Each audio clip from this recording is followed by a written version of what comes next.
before the year was over, he said that he was going to be going to Iraq. He was in Baghdad, and he was on one side of this river. We don't know which river it was, but he saw some commotion off of this, in the bushes on the other side of the river, so he called it in. And Alex found out later that he saved a person's life. And he was the most happiest. He was the happiest about that, saving a person's life. I don't know if he shot and killed anybody, but that's what he was so excited about, was being able to save someone's life. You really find out that he touched a lot of lives, and I guess, he has lived up to his name, Helper of Mankind, because we're finding out all the lives he's touched since he's died.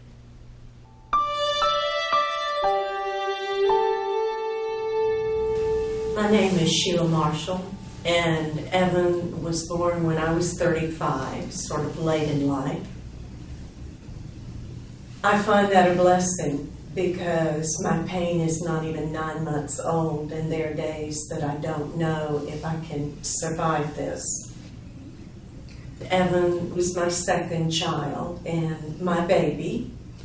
At the age of 17, before Christmas, he told us he wanted to join the Army. I begged him to please wait until he was 18, which was only 8 months away, and make the decision then. That 17 was awfully young for such a major decision. And I wouldn't sign the papers, but he persuaded his dad, because he was relentless, and his dad signed the papers. He was sent to Fort Carson, and he was there for about a year before they were sent to Iraq. And while they were there, another soldier from Athens was killed right in front of him by an IED. My son, at the age of 19, sees 2 of his friends blown up. I never asked him what it was like, because I couldn't bear to hear the answer. He came home after the first deployment. They went skiing, and I thought, oh, this is wonderful. So they were redeployed. And I relaxed a little bit, because I thought, all right, he made it the first time. He can make it the second time. He was killed within 6 weeks. He was driving the lead Humvee. There were 5 in the lead Humvee who died instantly. This was a 100-pound IED. The other 20 soldiers out on the mission, they fought the insurgents, and there was essentially a 3-hour battle, because these soldiers really lived that creed: I will not leave a fallen soldier behind. It was just remarkable that they had not left these 5 bodies. My son was 21 at the time, and he had not had life experiences like college or a girlfriend, certainly not a wife, no children. I am deeply hurt that he was cheated out of most of life.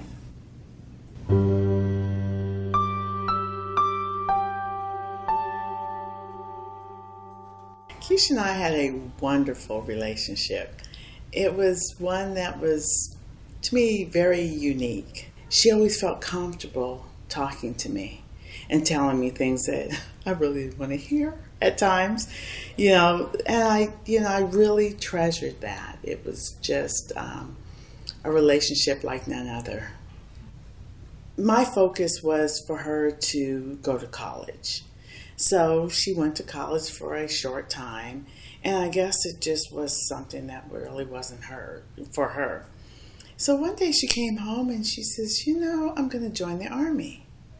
And I was shocked, because I thought, okay, that's good, but where did that come from? She says, I really need some discipline. I told her, I said, oh, you'll get some discipline. They'll tell you when to get up, when to go to sleep. And if that's what you need, then that's fine. I didn't question her. I felt like whatever it was that led her to believe that she needed discipline. I thought was real mature. So I was like, okay, if that's what you want to do, I support you. So she joined the military, and I know it was rough in the beginning, and she let me know it was rough. But she made it through it, and I was so proud of her, because she's my only child. So she'd been in just about 10 years. And then when she deployed to Iraq, which was 2003, I was concerned, but not really fearful. I just always felt like, she'll be fine, and nothing would happen. But unfortunately, something did happen. I guess in my mind, it's like she's not gone, because I hadn't seen her since 2002. I don't know, for some reason it just seems like she's still in Iraq to me.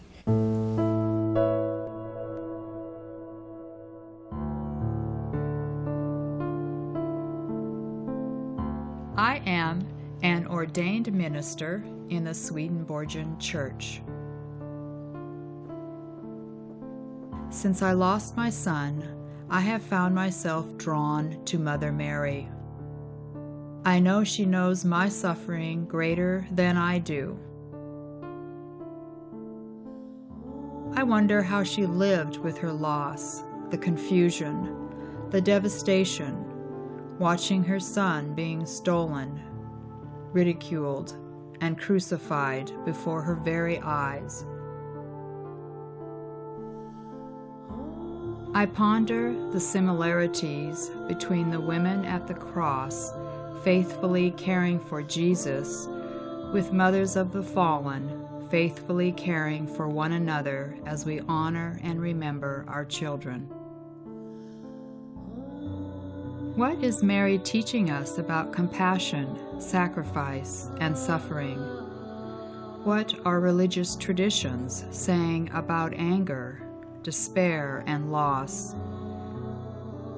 What do churches say about hope, healing, and comfort in the midst of our grief? How does losing a child in war affect a mother's faith journey?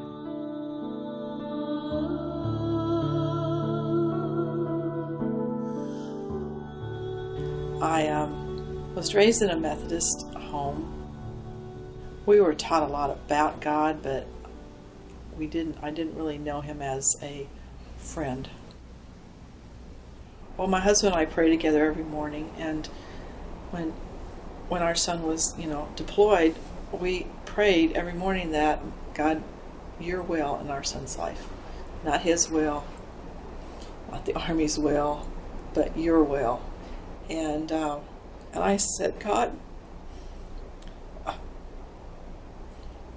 please don't take my son unless he's ready to go home.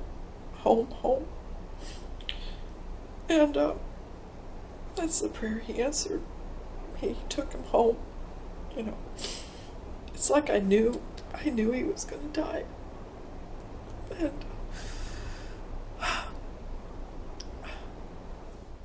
I got to believe that God answered that prayer, that it was his time to go home. So yeah, God had a big part in that. But I just didn't want that. I don't think I'm so flippant with God anymore, like, oh yeah, I want this and I want that. I catch myself asking God for things and like, whoa, wait a minute.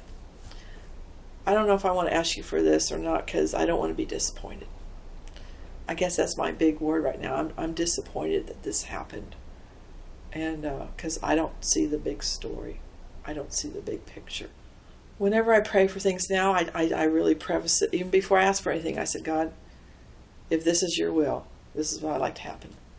And so I don't, like the word, I don't get disappointed that it doesn't happen the way I asked for it. God understands my disappointment. I think it's normal and natural and human, because when you don't get your own way and you you want it to be a certain way and you've been wishing that way for a long time, of course you're going to be disappointed, and God knows I'm disappointed. And I'm just have to refocus my life, and